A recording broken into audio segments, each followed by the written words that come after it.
Dr. Kenny Anthony has said his government will not come across as indecisive in order to accommodate sections of the society on the VAT issue.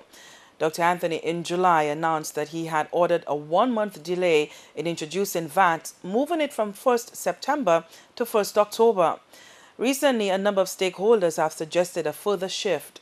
CTV News reported on the call by the president of the Petroleum Dealers Association, who suggested that the tax regime come into effect next January. But the Prime Minister and Minister for Finance says VAT is a reality and must be dealt with. The Prime Minister has categorically rejected any suggestions that VAT be delayed again. Dr. Anthony says he took the decision to delay the new tax regime by 1 month because of the cries from the business community. But now his administration must press on. Dr. Anthony says government cannot be indecisive on such important policy matters. This thing has been dragging on for all of these years, and a lot of business places had more than enough time. I mean, we have to go back to the first announcement by Sir John Compton, repeated announcements by the Stephenson King administration. So clearly the psychological preparation was there. It was known that VAT would come into effect. If the United Workers' Party had won the elections, they would have introduced VAT in April.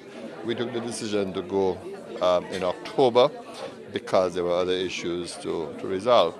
And let's not panic. The reality is all other islands in the region have introduced VAT with the same time frame that we are introducing VAT. We have the experience to build on, to rely on, and we will be there with the business sector each step of the way as we nurse them through this process. Dr. Anthony says there is nothing to fear from VAT. He, however, admits there will be challenges, adding quickly that they will be successfully addressed. But what of price gouging? Already consumers are complaining bitterly about sudden increases. The Prime Minister has assured that government is putting measures in place to protect consumers. There is another food shortage looming.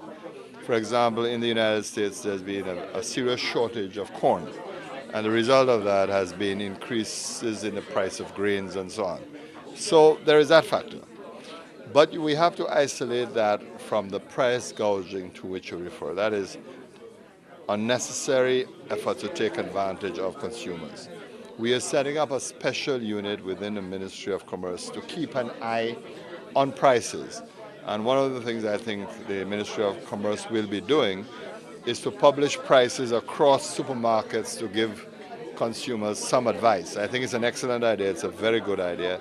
So we will be keeping an eye on that to make sure that there's no price gouging, as you put it, that the interests of consumers are protected.